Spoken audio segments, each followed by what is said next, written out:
उनके पिता सोमेश्वर सिंह और माता श्रद्धा सिंह। पिता फौज में थे, साधारण परिवार था, ब्रिटिश आर्मी में थे। उनके दो भाई थे, एक वो चर्चित बाद में कैप्टन रूप सिंह के नाम से चर्चित रहे और उनके नाम पर ग्वालियर में ऋषि रूप सिंह स्टेडियम भी है। हॉकी के अंतर्राष्ट्रीय प्लेयर वो भी रहे। 3 भाई और 2 बहनें, ये परिवार था। पिता फर्स्ट वर्ल्ड वॉर में चले गए युद्ध लड़ने, फिर परिवार उस समय झांसी शिफ्ट हो गया। उसके बाद ध्यान सिंह, बाद में जो चलकर ध्यानचंद बनते हैं, वो झांसी ही रहे। प्राथमिक अगर शिक्षा देखेंगे तो बड़ी कठिन रही। उनका पढ़ने लिखने में ज्यादा रुचि नहीं थी। उन्होंने खुद ही अपने एक साक्षात्कार में कहा कि वो पढ़ने जाते थे तो रास्ते में बस्ता कहीं रख देते थे और पेड़ पर चढ़कर लकड़ी तोड़ लेते थे, उसकी हॉकी स्टिक बनाकर खेला करते थे। परिणाम ये हुआ कि फेल हो गए, तो बहुत डांट पड़ी। पिता को बहुत चिंता हुई कि ये नौकरी चाकरी कैसे मिलेगी। लेकिन उसी समय न्यू ब्राह्मण रेजिमेंट का विज्ञापन निकला, जो बाद में चलकर पंजाब रेजिमेंट बना। उन्होंने अप्लाई किया और वो सिपाही पद पर चयनित हुए। तो इस तरह आर्मी में पंजाब रेजिमेंट में मेजर, वो जो बाद में चलकर वो लेफ्टिनेंट पद से 1956 में रिटायर होते हैं। और 1936 में जब बर्लिन ओलंपिक जीत कर आए थे तो उनको मेजर बनाया गया था और उसी नाम से मेजर ध्यानचंद के नाम से चर्चित हैं। लेकिन हकीकत में 1956 में जब आर्मी से सेवानिवृत्त हुए तो लेफ्टिनेंट पद से हुए थे। अब उनका हॉकी का सफर, और यह नाम इतना बड़ा क्यों है? मुझे भी कई बार कहता था कि मेजर ध्यानचंद, हॉकी का जादूगर, ये शख्स इतना बड़ा नाम क्यों, इतनी किंवदंतियां, इतनी कहानियां क्यों जुड़ी है?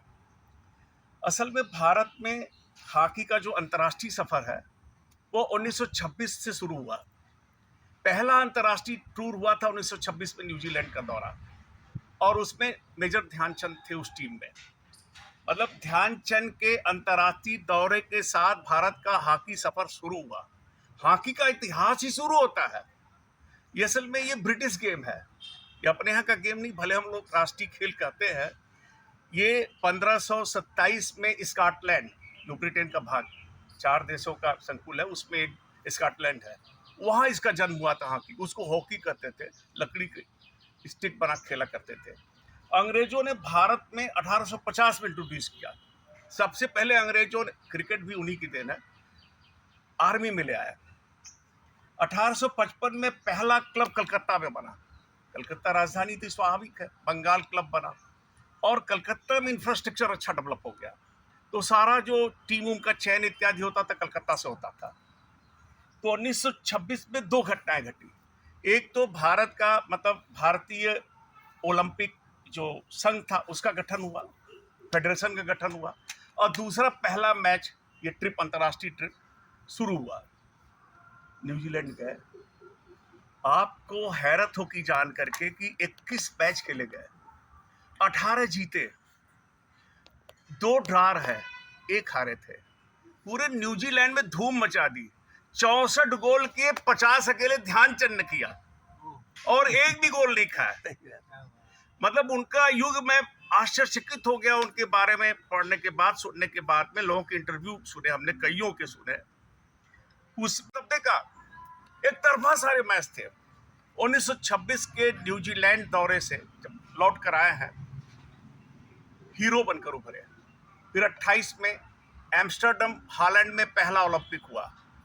तो पैसे उसे की बड़ी किल्लत थी, हॉकी फेडरेशन के पास पैसे उसे थे नहीं, और बड़ी मुश्किल की सरकार फंड नहीं करती थी।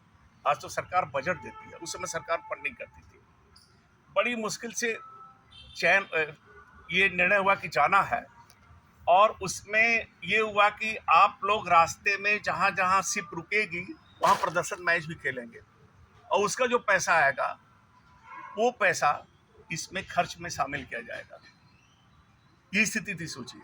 तो मेजर ध्यानचंद के नेतृत्व में 3 ओलंपिक में गोल्ड जीते हम लोग। सिर्फ इतना नहीं कहानी है, वो स्थिति ये थी कि रास्ते में जितने देशों के पोर्ट पर शिप रुकती थी अपनी, जो पानी का जहाज रुकता था वहां प्रदर्शन मैच होते थे, टिकट लगते थे। वो सारे प्रदर्शन मैच एक तरफा इस शख्स ने जीते, इनके नेतृत्व में एक तरफा ये स्थिति थी। 28 का जो हॉलैंड का ओलंपिक था, कहने की जरूरत नहीं है। मैंने महसूस किया कि विश्व हॉकी के इतिहास में ऐसा किसी भी देश की टीम के इतिहास में दौर नहीं आया था जबकि सारे मैच एक तरफा रहे हों। आज भी देखते हैं 3-2, 2-1 और एकदम टफ रहता है, लगता है कि नहीं ये भी जीत सकता है ये, लेकिन यहाँ सब कुछ एक तरफा चला। एम्स्टर्डम ओलंपिक में भी एक तरफा हॉलैंड को, सिर्फ हॉलैंड का जो मैच था वो कम गोल का था, कम स्कोर का था, नहीं तो कोई 11-1, कोई 10-1, कोई 9-1। हॉलैंड जो फाइनल में था उससे 3-1 से जीते, 3-0 से जीते। हॉलैंड के बाद ये लोग वापस आए हैं, तो फिर अगला ओलंपिक था 32 का, लॉस एंजलिस का, यूएसए में। ब्रिटिश सरकार ने फेडरेशन को कह दिया कि पैसे नहीं देंगे, आप अपनी स्तर में व्यवस्था कर सकते हो तो भेजो, नहीं तो, क्योंकि लॉस एंजलिस एम्स्टर्डम की तुलना में डबल दूरी है, यूएसए में है, डबल दूरी है, तो हम फंड नहीं कर सकते, आप कर सकते हो। तो फिर वही निर्णय हुआ कि खिलाड़ी लोग अपना पारिश्रमिक नहीं लेंगे और साथ साथ आपको, हाँ, उस समय इन्होंने पंजाब नेशनल बैंक से फाइनेंस कराया, फेडरेशन ने कर्ज लिया टीम भेजने के लिए। हमको ये जानकर बड़ा आश्चर्य हुआ कि टीम भेजने के लिए कर्ज लेना पड़ा, और वो भी ये तय हुआ कि टीम अपना पारिश्रमिक नहीं लेगी और रास्ते में जो भी प्रदर्शन मैच होंगे वो सब खेलेगी। और सिर्फ 42 दिन का पूरा ट्रिप था लॉस एंजलिस, उसमें सिंगापुर भी गए। सिंगापुर में हमारे महान क्रांतिकारी रासबिहारी बोस जी मिलने आए, ध्यानचंद जी से उनकी मुलाकात हुई।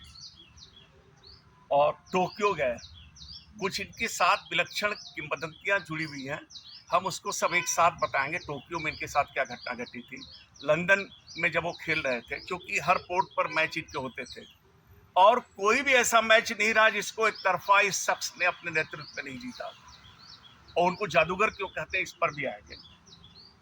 लॉस एंजलिस में अमेरिका के विरुद्ध इनका जो मैच था वो 24-1 से था, आज भी विश्व कीर्तिमान है।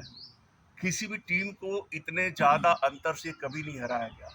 और आपको जानकर हैरत होगी कि जो एक गोल अमेरिका ने भारत के खिलाफ लगाया था, वो गोल भी तब लगा था कि मैंने इंटरव्यू में सुना, जब भारतीय गोलकीपर किसी को ऑटोग्राफ दे रहा था, वो एक तरफ खड़ा होकर ऑटोग्राफ देने लगा था तो उसने गोल मार दिया सामने वाले ने।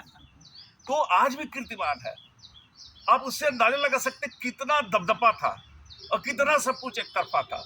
और सबसे खास, सबसे विलक्षण तो ध्यानचंद क्यों ध्यानचंद है, क्यों शख्स महान है, खेलों की दुनिया का सर्वकालिक महानतम हॉकी खिलाड़ी क्यों है, वो हॉकी का, विश्व हॉकी का वो शख्स आज तक का सबसे बड़ा खिलाड़ी क्यों है, वो बर्लिन ओलंपिक में देखने को मिला। 1936 में बर्लिन ओलंपिक, हिटलर के नेतृत्व में सारी व्यवस्था थी, और वहां उस दिन जब फाइनल खेला गया था 40,000 पब्लिक थी। तो जर्मन अधिकारियों ने भारतीय टीम के साथ छल किया, उनको लगा ये सब बहुत आगे है, तो उन्होंने कहा हम प्रदर्शन मैच में बी टीम उतार रहे हैं। तो बी टीम, ये लोग थोड़ा केयरलेस हो गए, तो प्रदर्शन मैच भारतीय टीम हार गई। ध्यानचंद बहुत दुखी हुए, रात भर जगे, नींद नहीं आई, बैठकर रणनीति तैयार की और कहे हम इस तरह ओलंपिक कैसे जीतेंगे, प्रदर्शन मैच में हार गए। उसके बाद तो जो धूम मचाई लोगों ने, किसी को 10 से जीता, किसी को 8 से, मैं एग्जैक्ट नंबर हर टीम के विरुद्ध नहीं बता सकता, लेकिन सारी टीमों के विरुद्ध शानदार प्रदर्शन इनका रहा। फाइनल आया बर्लिन में जर्मनी के विरुद्ध, 40,000 की पब्लिक, हिटलर भी, और यहाँ आपके पाटियाला के राजा महाराजा और एक दो अपने यहाँ से वीआईपी गए थे, बड़े बड़े लोग गए थे। अब उसमें मिड हाफ तक, मतलब पहले हाफ तक तो सिर्फ एक गोल हो पाया था, वो भी रूप सिंह ने लगाया था, उनके छोटे भाई ने। मजे की बात की ऐसा ओलंपिक की ये दोनों भाई एक साथ खेल रहे थे, एक तरफ उनके सेंट्रल फॉरवर्ड पर खेलते थे ध्यानचंद, एक तरफ उनका भाई, एक तरफ दारा सिंह कोई, वो खेलते थे। तो अब क्या हुआ कि हाफ के बाद इन लोगों को थोड़ा तनाव हुआ कि एक ही से आगे हैं तो कुछ भी हो सकता है। तो हाफ के बाद ध्यानचंद ने अपने जूते, स्पाइक वाले जूते तो उतार दिए। वो सब नंगे पांव वो शख्स स्टिक लेकर उतरा और 6 तक पहुंचा दिया, 6 गोल। उसके बाद जर्मन टीम में हड़कंप मच गई और हिटलर तो असंतुष्ट होकर, नाराज होकर के छोड़कर चला गया स्टेडियम। आप तो हार गए। तो जर्मन गोलकीपर ने हॉकी की स्टिक उठाई, ध्यानचंद को मार दिया चेहरे पर, उनका सामने का दांत टूट गया। ध्यानचंद बाहर गए, मेडिकल हेल्प लेकर आया। उसके बाद ध्यानचंद ने जो विलक्षण खेल दिखाया है वो विश्व इतिहास में, वो गोल करने के लिए नहीं है, वो गोल तो उन्होंने 2 ही मारे बाद में। वो शख्स, पहले लोगों ने, साथियों ने कहा कि हम भी दंडित करते हैं, पनिशमेंट देते हैं, इन्होंने चोट पहुंचाई है। बोले नहीं, हम इनको खेल कैसे खेला जाता है ये सिखाएंगे, हम इनको खेल सिखाएंगे, मारेंगे नहीं। ध्यानचंद क्या करते थे, 6 बार ऐसा हुआ, आधा दर्जन बार ऐसा हुआ कि स्टिक से ऐसे लगता था, और जर्मन डी में गोल पोस्ट जो था उसके सामने ले जाकर के इस स्थिति में कि गोल मार दे, वो मुस्कुराते हुए लेकर वापस आ जाते थे। 6 बार ऐसा किया, खिसिया गए, और जर्मन पब्लिक ने, जो दर्शक थे, हुट करने लगे उनको, जर्मन खिलाड़ियों को। मतलब खिसिया गए, ये बताना चाह रहे थे देखो पूरा हमारे इशारे पर गेम है, पूरा कंट्रोल में है, तुम सिर्फ डांस कर रहे हो मेरे हमारे इशारे पर, हमारे इशारे पर तुम सिर्फ डांस कर रहे हो। कैसे खेल खिलाया, इतनी बुरी गत कर दी। फिर 8-1 से जर्मनी के विरुद्ध इन्होंने जीता। अब इनके साथ जो विलक्षण चीजें जुड़ी हैं वो चीजें मैं बता दूं। ये टोक्यो गए थे, तो टोक्यो में इनकी स्टिक बदली गई, एक बार तो तोड़कर देखा गया।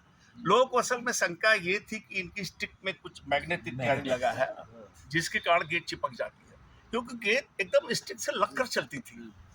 तो लोगों को शंका हुई कि कुछ ऐसा होगा, तोड़ देखा गया, कहीं कुछ नहीं, इनकी स्टिक बदली भी गई।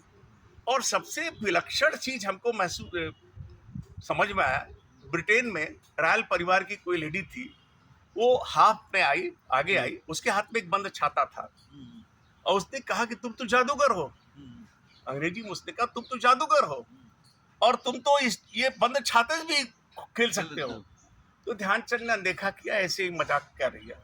लेकिन जब वो 4-5 बार उसने रिपीट किया कि तुम तो जादूगर हो, तुम तो बंद छाते से खेल सकते हो, तो ध्यानचंद ने उस बंद छाते को लिया, और आप सोचिए इतना नुकीला होता है, उस बंद छाते से आधे घंटे तक हॉकी खेलते रहो शख्स, और गोल मार के दिखा दिया। अब सोचिए क्या खिलाड़ी। अच्छा, ऐसा हुआ क्यों?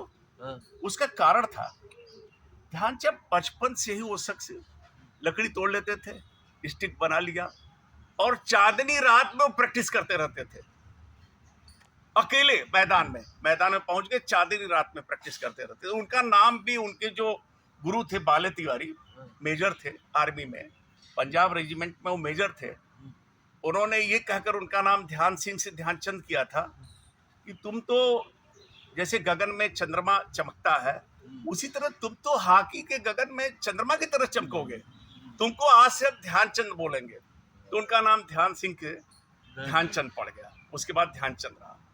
एक तो चांदनी रात में हॉकी के प्रति इतना ज्यादा पैशन था कि चांदनी रात में प्रैक्टिस तो करता ही था आदमी, और मैदान इस तरह, उस आदमी के मैदान का कोना कोना मैप इस तरह ब्रेन में था।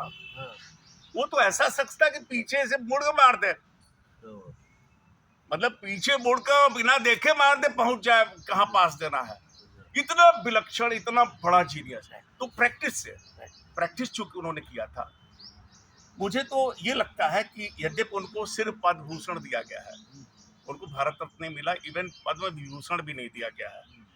तो जबकि मैं मानता हूं कि अगर मॉडर्न युग का खेलों का इतिहास लिखा जाए तो ये खिलाड़ी मॉडर्न एरा का भारत का सबसे बड़ा खिलाड़ी, सबसे महान खिलाड़ी है। उसका कारण है कि हॉकी, जब तक ये इनका नेतृत्व रहा, विश्व हॉकी में भारत का एक तरफा दबदबा रहा। हम लोग 3 ओलंपिक बाद में भी जीते, ध्यानचंद 1928, 1932, 1936, उसके बाद 40 और 44 का ओलंपिक, चूंकि वो टफ था, मतलब दबदबा वाली बात नहीं थी। तो उनका युग मैं महसूस करता हूँ दबदबे का युग था, और इसी कारण और उनमें इतनी विलक्षण अरे गेंद चिपक कर चलती थी। एक बार तो मैं एक का मैंने इंटरव्यू, मुझे नाम भूल रहा उस खिलाड़ी का, कि ध्यानचंद को किसी ने पास दिया और वो पास कंधे के ऊपर तक वो गेंद आई, हाइट से आई, मतलब जमीन से नहीं आई। उस शख्स ने स्टिक को ऐसे टच किया, मतलब ऐसे टच किया कि उड़ती हुई चली गई गोल में। तो क्या आदमी बताइए, वंडरफुल। जैसे ध्यान होगा कि सेंचुरियन में सचिन तेंदुलकर ने एक सिक्स लगाया था साइड से, याद होगा। तो मतलब हाइट से गेंद आ रही है, वो स्टिक लगा दे रहा है, उड़कर उधर चली जा रही है। 1956 में रिटायर हुए, और उनका जो आखिरी समय था वो आर्थिक विपन्नता और बहुत दुखद है अगर देखा जाए, और बीमारी में अच्छा नहीं था बीता। आप ये समझिए कि असल में उनके 7 लड़के थे और 4 लड़कियां थी। तो एक जो फंड उन मिला था, एक फिर दूसरी, फिर तीसरी, चौथी, सब खर्च हो गया, और फिर बीमार पड़ गए, उनको कैंसर हो गया था। तो झांसी मेडिकल कॉलेज में एडमिट किया, फिर ले गए उनको एम्स में। और बड़ा दुखद है कि एम्स वालों ने सोची और हॉकी फेडरेशन ने, भारत सरकार किसी ने रुचि नहीं ली। इतना महान खिलाड़ी, सर्वकालिक महानतम खिलाड़ी, एम्स में जनरल वार्ड, एम्स के जनरल वार्ड में उस आदमी की मृत्यु हुई 3 दिसंबर 1979 को, एम्स के जनरल वार्ड में। सोचिए, ये दुखद पहलू एक है। एक बार उनका इंटरव्यू लेने एक पत्रकार पहुंचा, नाम उनका बड़ा पत्रकार है, और नाम कमेंटेटर भी थे, पत्रकार भी थे, खेल पत्रकार थे। तो अपना एक टेप रिकॉर्ड ले गए थे। तो ध्यानचंद का इसी झांसी में 1 घंटे उन्होंने उनकी वार्ता, साक्षात्कार रिकॉर्ड किया। फिर उन्होंने कहा कि हम आपका एक फ़ोटो लेना चाहते हैं। तो उन्होंने मना कर दिया। तो बार बार आग्रह किया, तब भी मना करते रहे। तब उस पत्रकार ने कहा कि दादा आप क्यों मना कर रहे हो, आप एक फ़ोटो क्यों लेने दे रहे हो। तो उनके शब्द थे, ये मेरे पैंट देख रहे हो, मेरे कपड़े देख रहे हो, ये 2 जगह सुराख है, और मेरी दशा देख रहे हो। तुम ये फोटो अखबारों में छापोगे तो लोग कहेंगे हॉकी के ध्यानचंद की ये दशा है। तो मुझे देखकर लाखों बच्चों ने हॉकी खेलना शुरू किया था, प्रेरणा लेकर के, वो हॉकी खेलना छोड़ देंगे। ये उनके शब्द थे। और ये सही है कि हॉकी में हम लोगों ने उठे, क्या सर, हो गया, कंप्लीट हो गया समारोह कर दो।